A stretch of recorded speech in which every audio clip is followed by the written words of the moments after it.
Nous te bénissons ce matin. Nous glorifions ton Saint-Nom, Seigneur, parce que tu nous as permis d'être, Seigneur, mon Dieu Tout-Puissant, éveillés.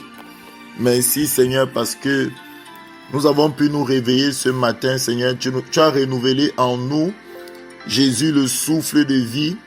Tu as renouvelé en nous, Seigneur, mon Dieu Tout-Puissant, la force, Seigneur Jésus de Nazareth. Tu as renouvelé en nous, Seigneur, Papa, le vouloir et le faire. Car la Bible dit que c'est toi qui mets en nous le vouloir. C'est toi qui mets en nous-mêmes la capacité de faire. Seigneur, on a voulu être connecté pour prier et tu nous as donné la force, Seigneur, de pouvoir le faire. Seigneur Jésus, merci pour ta présence dans nos vies. Seigneur Jésus, merci pour ta présence dans ces moments, Seigneur mon Dieu Tout-Puissant. Merci parce que tu es en train de changer ma vie, tu changes la vie de mes frères et sœurs qui sont connectés ce matin. Parce que tu es en train de changer la vie des familles. Parce que tu es en train de mettre l'espérance là où il n'y avait plus d'espérance. Parce que tu es en train de mettre, Seigneur, oh mon Dieu Tout-Puissant, la guérison là où il n'y avait pas de guérison. Parce que tu es en train de mettre, Seigneur, Papa, la joie là où il n'y avait plus de joie. Parce que tu es en train de ramener la vie, Seigneur, mon Dieu, tu es un Dieu de vie. Et ce matin, nous voulons te célébrer. Ce matin, nous voulons te glorifier. Ce matin, nous voulons t'exalter, oh Dieu. Tu es le Dieu suprême. Tu es le Dieu glorieux. Tu es le Dieu magnifique. C'est dans le nom précieux de Jésus Adonai que nous t'avons, Seigneur, confié ces moments de prière. Alors, je veux que tu commences par la chanson. C'est un chant nouveau qui est monté la dernière fois. Tu vas dire au Seigneur, Jésus, me voici. Vous savez, lorsque Adam a péché, Dieu voyait quand Adam péchait. Car la Bible dit, les yeux de Dieu parcourent toute la terre. Il a vu quand le serpent l'a séduit. Il a vu quand Adam a mangé le fruit. Il a vu quand Ève est tombée. Il a vu toute la scène. Mais après cela, il est venu dans le jardin d'Éden. Et il a appelé Adam. Il a dit, Adam, où es-tu? Ce n'est pas que Dieu ne savait pas qu'il était caché derrière les buissons. Mais Dieu voulait révéler par là que Adam n'était plus à sa place initiale. Voilà pourquoi lorsque Jésus vient, il meurt et il ressuscite. La Bible nous dit qu'il n'est pas ressuscité tout seul. La Bible dit qu'il nous a ressuscités ensemble. Et il nous a fait asseoir ensemble dans les lieux célestes. Il nous a ramenés à notre position initiale. Il nous a ramenés à notre position d'autorité. Il nous a ramenés à notre position parce que quand l'homme a chuté, quand l'homme a péché, il est tombé, il a quitté cette position où Dieu l'avait placé. Alors tu vas dire au Seigneur, me voici. Me voici veut dire, je suis assis avec Christ dans les lieux célestes. Je suis à ma position d'intercession. Je suis à ma position, Seigneur, tu ne me chercheras plus. Je suis à ma position, Seigneur, où tu veux travailler au travers de moi. Tu veux agir au travers de moi. Tu veux agir par moi. Saint-Esprit, me voici.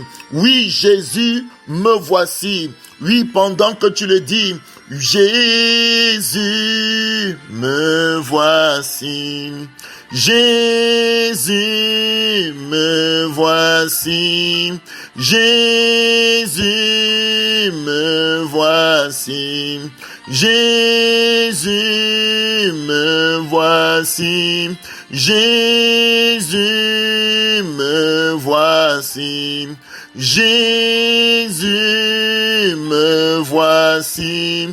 Jésus, me voici.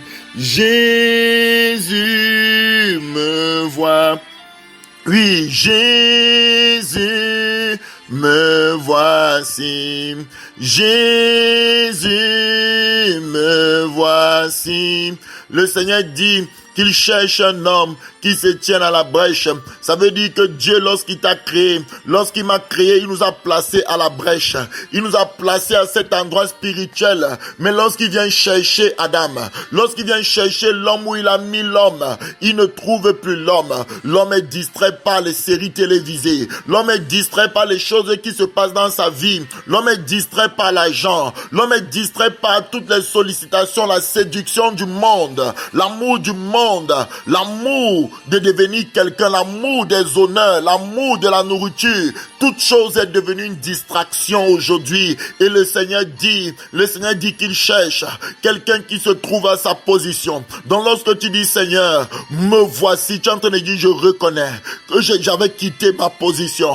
Même maintenant Seigneur, je reviens à ma position initiale. Je reviens à ma position de responsabilité. Il y cherche quelqu'un qui va se trouver à la brèche, quelqu'un qui va intercéder pour le pays, quelqu'un qui va comprendre sa mission. Quelqu'un qui va comprendre que Dieu a un plan glorieux pour la nation. Dieu a un plan glorieux pour sa famille. Mais il a besoin d'un partenaire sur la terre. Il a besoin d'un homme qui se tienne à la brèche. Il a besoin d'un homme qui lui donne du temps. Il a besoin d'un homme qui est à ses côtés. Il a besoin d'un homme qui va travailler avec lui. Car la Bible dit que nous sommes co-ouvriers avec Dieu. Dieu ne travaille pas tout seul. Il a besoin de quelqu'un qui est à sa position spirituelle. Et ce matin, je dis, non seulement Christ t'a ramené dans les lieux célestes, mais tu prends conscience de ton rôle. Tu prends conscience de ta position spirituelle. Tu prends conscience que Dieu a besoin de toi pour que ses projets, pour que sa volonté, pour que ses plans, pour ta famille, pour ta ville, pour ta nation s'accomplissent. Ça ne se fera pas sans toi, ça ne se fera pas sans moi. Dans le nom précieux de Jésus de Nazareth. Alors mes bien-aimés, aujourd'hui, nous allons continuer à prier comme nous prions d'habitude. Nous allons partager un texte qui se trouve dans Acte 10. Le texte se trouve dans Acte 10. Allons dans Acte 10 à partir du verset... Merci Saint-Esprit pour ta gloire. Verset 1. La parole de Dieu nous dit, il y avait à Césarée un homme nommé Corneille, centenier, dans la cohorte dite italienne. Donc c'était un soldat qui avait sous sa charge 100 autres soldats. C'est ça les centeniers romains. Il était un chef de 100 soldats. Et la parole de Dieu nous dit, cet homme était pieux et craignait Dieu avec toute sa maison. Bien-aimé, aujourd'hui, je veux m'arrêter sur ce terme pieux. Ce terme pieux est un terme très central, très important. La parole de Dieu par le Saint-Esprit commence à qualifier cet homme. La parole de Dieu par le Saint-Esprit, dont le Saint-Esprit nous donne son nom ici. Il était connu du ciel. Et le Saint-Esprit nous décrit comment le ciel le voyait. Le Saint-Esprit nous décrit comment le ciel le connaissait. Le Saint-Esprit donne le premier qualificatif par rapport à cet homme. Le Saint-Esprit dit que c'était un homme pieux. C'est-à-dire que la piété est quelque chose que Dieu regarde. La piété est quelque chose que Dieu observe. La piété est quelque chose qui touche le cœur de Dieu. La piété est quelque chose que Dieu... Tu vois que c'est la première qualité que le Saint-Esprit cite. Le Saint-Esprit ne cite pas autre chose. D'abord, le Saint-Esprit a été marqué par la piété de cet homme. La Bible dit ici que c'était un homme pieux et qui craignait Dieu. Tu vois, la piété et la crainte de Dieu marchent ensemble. La piété et la crainte de Dieu, c'est les deux pieds. Le pied droit, le pied gauche. Alléluia. C'est deux qui marchent ensemble. Quand tu es pieux, c'est parce que tu crains Dieu. Tu ne peux pas être pieux sans craindre Dieu. Ça dit que ce sont des gens qui disent, Seigneur, je me sanctifie. Je ne veux rien faire qui puisse heurter le Seigneur. Je ne veux rien faire qui puisse offenser le Seigneur. Car la parole de Dieu nous dit dans la prière universelle que pardonne-nous nos offenses comme nous pardonnons à ceux qui nous ont offensés. Ça veut dire qu'on reconnaît qu'on offense souvent Dieu. Pardonne-nous nos offenses envers qui envers toi. Ça veut dire que nous reconnaissons que nous offensons souvent Dieu. Or, la piété, c'est l'art de ne pas offenser Dieu. La piété, c'est l'art de vivre pour plaire qu'à Dieu. La piété, c'est l'art que dans toutes nos actions, dans toutes nos paroles, dans tout ce que nous faisons, nous nous posons la question, est-ce que l'Éternel est d'accord avec cette phrase-ci que je viens de sortir? Est-ce Est-ce que l'Éternel est d'accord avec cette action-ci que je veux poser? S'il y a un doute, si la réponse à cette question c'est non, on s'abstient. C'est-à-dire que Corneille était ce genre de personne. Il avait des soldats sous ses ordres, mais même quand il parlait à ses soldats, il craignait Dieu. Il ne voulait rien faire qui puisse offusquer, offenser Dieu. Il avait Dieu dans sa conscience, il avait Dieu dans ses pensées, il avait Dieu dans son cœur. Il n'était pas seulement que c'est à l'église que je serai saint, je vais montrer une face de sainteté, mais à la maison, je me comporte n'importe comment partout. Je vais peut-être tromper ma femme, je vais peut-être battre mes enfants, je vais peut-être faire n'importe quoi lorsqu'il n'y a personne qui me regarde. Non, il n'était pas comme ça. Il avait la crainte de Dieu, il avait la pensée de Dieu dans son cœur, il avait la crainte, il se levait avec cette crainte, il marchait avec cette crainte, il se couchait avec cette crainte. Il était comme Job.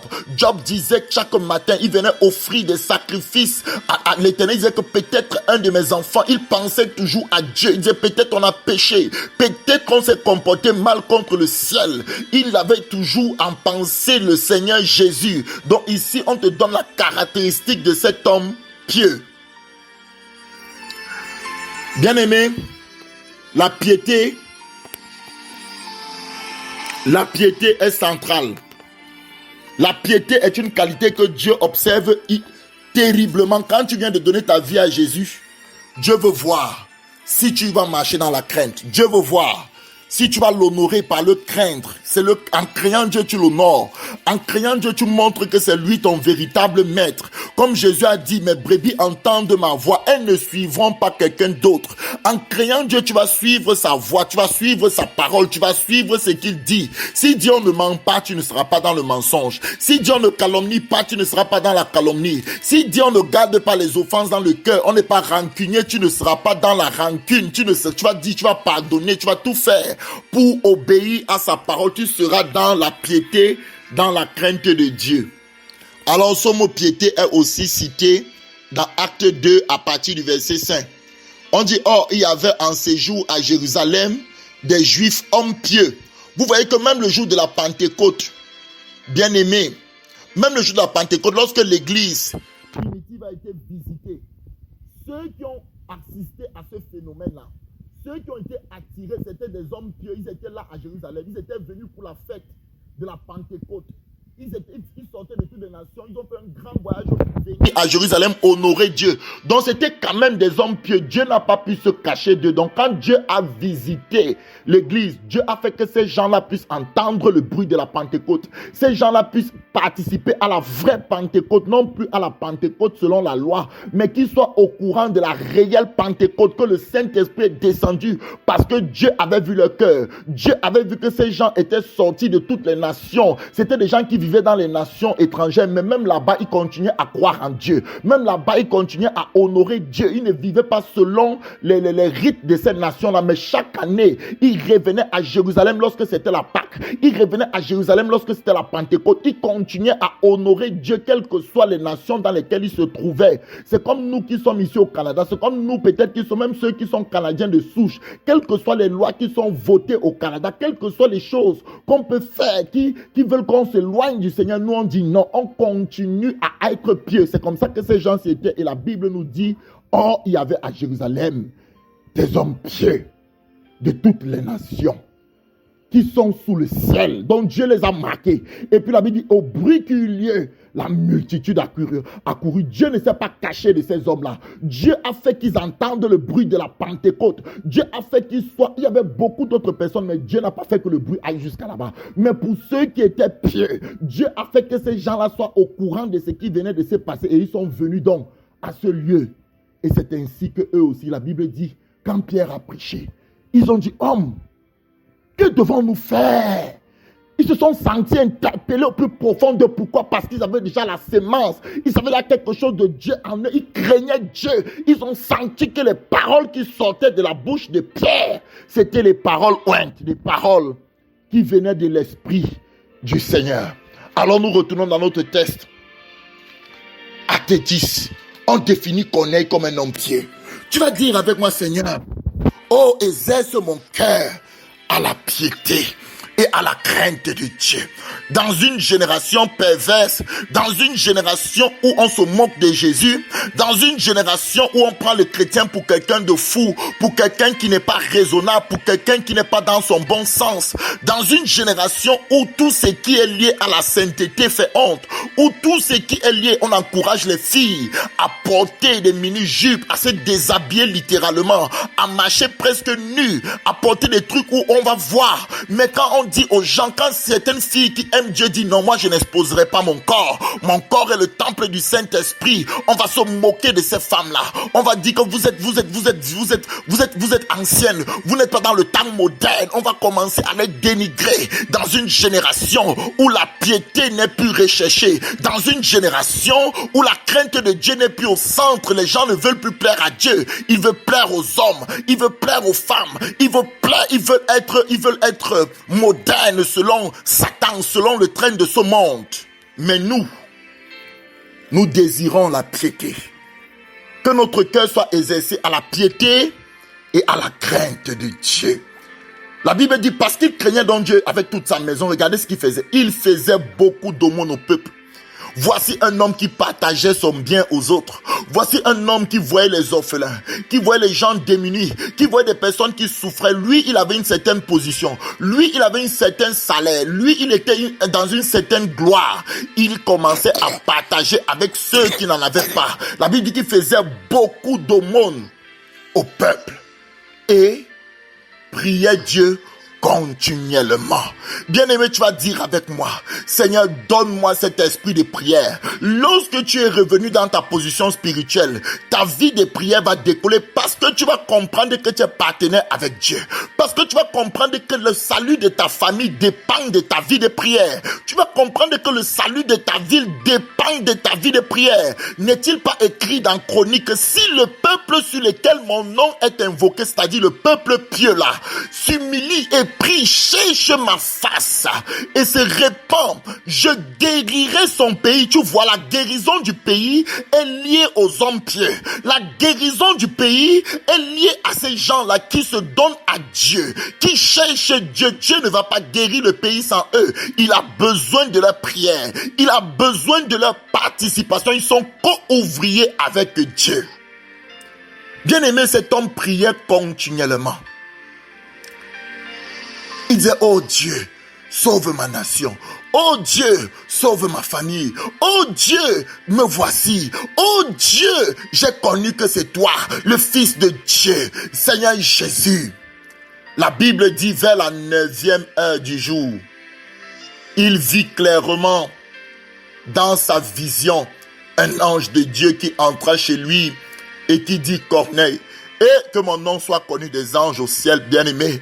Comment l'ange connaissait le nom de cet homme bien-aimé? On ne te parle pas d'un président, on ne te parle pas d'un homme, on te parle d'un ange qui connaît le nom. La Bible dit clairement que si vous réunirez mon nom, c'est Jésus qui parle à ses disciples, moi aussi je réunirai votre nom devant le Père. Mais si vous confessez mon nom, si vous êtes pieux, si vous me craignez, si vous vivez pour moi sur la terre, si vous confessez mon nom, si vous confessez mon nom, la Bible dit, Jésus dit que je confesserai aussi votre nom devant le Père. C'est-à-dire que le nom de Corneille était confessé par Jésus devant le Père et devant les anges. Les anges connaissaient Jésus. Dit, avez-vous vu Corneille? Comme au temps de Job, Dieu pouvait dire à Satan, as-tu vu Job dans sa génération? As-tu vu Corneille? Il ne vit pas comme les autres, malgré qu'il est centenier, malgré qu'il a une position d'autorité, malgré qu'il a des moyens, il ne fait pas comme les autres centeniers. Il ne couche pas avec les femmes. Il ne prend pas les juifs qui étaient esclaves en ce moment des Romains.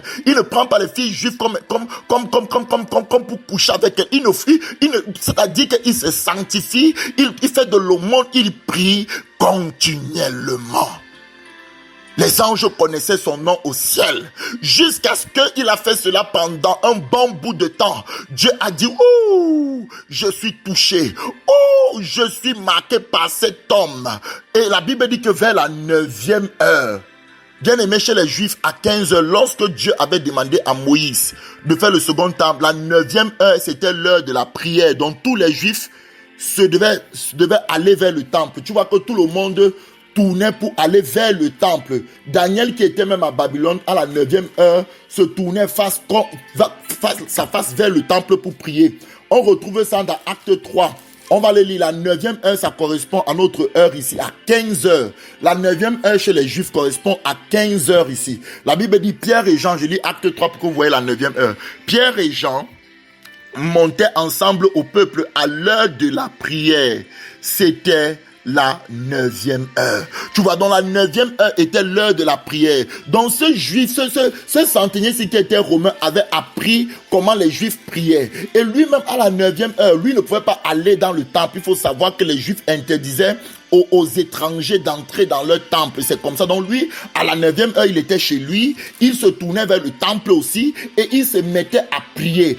C'était son habitude. Il le faisait continuellement. Et la Bible dit qu'à cette heure-là, à cette heure qu'il avait fixée avec Dieu, tu vois qu'on a lu tout à l'heure, à l'heure de la prière, acte 3, à la 9e heure, l'heure de la prière. Bien aimé, tu dois avoir une heure fixe. Dans le Nouveau Testament, il n'y a plus une heure, peut-être 9e, 10e heure, mais ce sont les heures quand même où les portails spirituels sont ouvert, où la grâce de Dieu coule. Tu dois avoir une heure avec Dieu. Tu dois avoir un moment d'intimité que tu as fixé, qu'on est à chaque 9e heure. Il se retirait, il entrait dans sa maison et il priait. Et pendant qu'il le faisait, un jour, l'Éternel a envoyé un ange lui dit, connais, tu es connu du ciel. Écoutez le verset 4 de Acte 10. Les regards fixés sur lui, sur cet ange, et saisi d'effroi, il répondit, qu'est-ce, Seigneur? Et l'ange lui dit, tes prières et tes aumônes sont montées devant Dieu et il s'en est souvenu. Envoie maintenant des hommes à Joppe et fais venir Simon, surnommé Pierre. Même l'ange connaissait le nom de Pierre. Tu vois que quand tu es quelqu'un qui te sanctifie, quand tu es quelqu'un qui fonctionne avec Dieu, oh my God, Jésus citera ton nom au ciel. Tu seras connu des anges. Les anges garderont ta maison. Les anges garderont, la Bible dit qu'il gardera ta tente de peur que ton pied ne heurte contre une pierre. Les anges te garderont de toute faute de danger. La Bible dit que l'Éternel a ordonné à ses anges de camper autour de ceux qui le craignent. Tu vois la piété là? Tu vois comment la piété est intéressante. La piété amènera une protection spirituelle autour de toi parce que tu crains Dieu. Dieu ordonne à ses anges de veiller sur toi. Dieu ordonne à ses anges de te garder de tout mal, de toute œuvre de sorcellerie, de toute œuvre de jalousie, de toute œuvre de mort prématurée. Tu ne mourras pas avant ton temps. La parole de Dieu me dit ici clairement que il est logé chez un certain Simon, corroyeur, dont la maison est près de la mer. Verset 7. Dès que l'ange qui lui avait parlé fut parti, Corneille appela 2 de ses serviteurs, un soldat encore pieux. Tu vois que l'affaire de piété ici, ce n'est pas une blague. Un soldat pieux, tous ceux qui auront participé à la gloire de Dieu, tous ceux que Dieu ne peut pas se cacher d'eux, ce sont des hommes pieux. Un soldat pieux d'entre ceux qui étaient attachés à sa personne. Donc il y avait beaucoup de personnes attachées à la personne de Corneille, mais il a pour choisir pour cette mission, pour aller pour participer à cette gloire, on a choisi un soldat pieux. Et après leur avoir tout raconté, il les envoya à Joppe. Bien-aimé, tu vas te positionner dans 1 Timothée 4 et on va finir par là et on va prier, bien-aimé. On va prier, bien-aimé, le Seigneur est ici. 1 Timothée 4, écoute ce que Timothée dit à son fils. À son fils. 1 Timothée 4, verset 8. Écoute cette parole. Exerce-toi à la piété, car l'exercice corporel est utile à peu de choses. Les gens qui font le sport, vous voyez que quand quelqu'un fait le sport, on conseille aux gens de faire le sport parce que quand tu fais le sport, ta circulation sanguine, tes muscles, tout ça sont restés éveillés parce que tu actionnes tous les muscles de ton corps. Tu fais le sport pour que tout ton corps soit vraiment en bonne forme. Donc, on parle ici de l'exercice corporel. Donc, la piété là, c'est un exercice spirituel. Chaque fois que tu te sanctifies, tu fais du bien à ton être spirituel. Chaque fois que tu crains Dieu, chaque fois que tu marches dans cette piété, dans cette crainte de Dieu, c'est un exercice. C'est Paul dit ici, exerce-toi à la piété. Car l'exercice corporel est utile à peu de choses, tandis que la piété est utile à tout. Tu entends? Ayant la promesse de la vie présente et celle de la vie à venir. Toutes les promesses de Dieu sur ta vie sur terre, la vie présente sur terre, est liée à la piété que tu vas manifester. Si tu n'es pas dans la piété, bien aimé, même si Dieu veut faire quoi dans ta vie, ça sera très compliqué, comme j'ai dit la dernière fois. J'ai dit que la sanctification ouvre les vannes de ta vie, afin que les promesses, c'est ce que Paul dit ici, car il dit clairement, il explique les choses sérieuses à son fils Timothée. Il dit car la piété là, ayant la promesse de la vie présente, et même celle à venir, la piété te permettra d'hériter de la vie éternelle, de vivre avec le Seigneur. Parce que la Bible dit que rien d'impur, rien de sale n'entrera dans la Jérusalem céleste là. Rien d'impur, rien de sale, rien de ce qui n'est pas de la piété ne pourra entrer dans la Jérusalem que Dieu prépare pour nous. Et Paul ajoute, c'est une parole certaine et entièrement digne d'être reçue. Verset 10, nous travaillons. Donc Paul travaillait à sa piété. Paul demandait aux gens de travailler à leur piété. Paul encourageait les chrétiens à vivre dans la sainteté. Nous travaillons en effet et nous combattons parce que nous mettons notre espérance dans le Dieu vivant qui est le sauveur de tous les hommes et principalement des croyants. Alors bien-aimé, ce matin tu vas dire, Seigneur, oh, sanctifie-moi encore et exerce-moi à la piété, Seigneur, car la piété est utile à tout.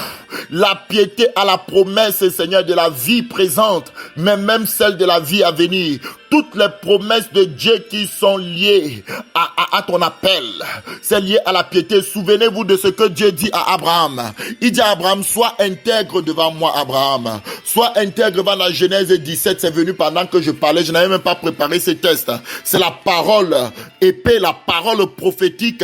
Abraham avait déjà tout quitté. Abraham suivait Dieu. Abraham marchait avec Dieu. Mais à un moment donné, il a écouté les conseils de sa femme qui lui disait d'aller vers Agar. Dieu dit que non, ce conseil que tu as écouté là n'était pas bien, mon fils Abraham. Sois intègre, sois pieux, continue à vivre dans la sainteté, continue à t'attendre à moi. Bientôt, Isaac va faire apparition. Bientôt, Isaac, la promesse qui était promise là est liée à la piété. Écoute, la Bible dit clairement ici que lorsque Abraham fut, Genèse 17 verset 1, lorsque Abraham fut âgé de 99 ans, l'Éternel apparut à Abraham et lui dit, je suis le Dieu Tout-Puissant, marche devant ma face et sois intègre. J'établirai mon alliance entre moi et toi et je te multiplierai à l'infini. Vous voyez la promesse qu'Abraham avait sur terre et même dans le siècle à venir. Donc Dieu avait dit, je vais te multiplier, Abraham. Dieu a dit à Abraham, mais sois intègre, marche devant ma face. Ne marche pas devant simplement la face des hommes. Ne te demande pas ce que les hommes vont dire de toi, mais marche devant ma face, Abraham, et sois intègre. Tu vas donc dire ce matin, Seigneur, sanctifie-moi, ô Dieu. Je veux être une épouse selon la parole de Dieu. Je veux me sanctifier, je ne veux pas plaisanter avec la parole. Je veux être pieux. Je veux être un mari selon la parole de Dieu. Je veux me sanctifier. Je veux être un père selon la parole de Dieu. Je veux me sanctifier, Seigneur. Je ne veux pas être un homme violent. Je ne veux pas un homme qui juge dans mon cœur. Je ne veux pas un homme qui insulte, Seigneur, mon épouse, qui critique. Seigneur, mon Dieu, sanctifie-moi. Je ne veux pas être un homme rancunier. Je ne veux pas être un homme avare. Je ne veux pas être un homme cupide, quelqu'un qui aime, Seigneur mon Dieu, glouton, qui aime la nourriture. Seigneur mon Dieu, les distractions de ce monde. Seigneur, sanctifie mes yeux, sanctifie mes oreilles, sanctifie ma bouche. Oui, Seigneur, la piété, l'exercice à la piété ce matin. Seigneur, que tous ceux qui sont connectés à ce groupe s'exercent à la piété. Que tous ceux qui vont suivre cet audio ce matin s'exercent à la piété, Seigneur mon Dieu, car les temps sont courts. La Bible dit, rachetez le temps en vous exerçant à la piété. L'apôtre Paul dit à Timothée, exerce-toi mon fils à la piété. Car, oui, le gain, il y a tout. Les promesses que Dieu a fait pour toi sur cette terre, et même celles à venir, sont liées à la piété, sont liées à la crainte de Dieu, sont liées à l'exercice à la piété. Paul dit, attache-toi à des personnes qui craignent Dieu, qui recherchent Dieu du cœur sincère comme toi. Exerce-toi à la piété dans un monde pervers. Exerce-toi à la piété dans un monde qui se moque de Jésus.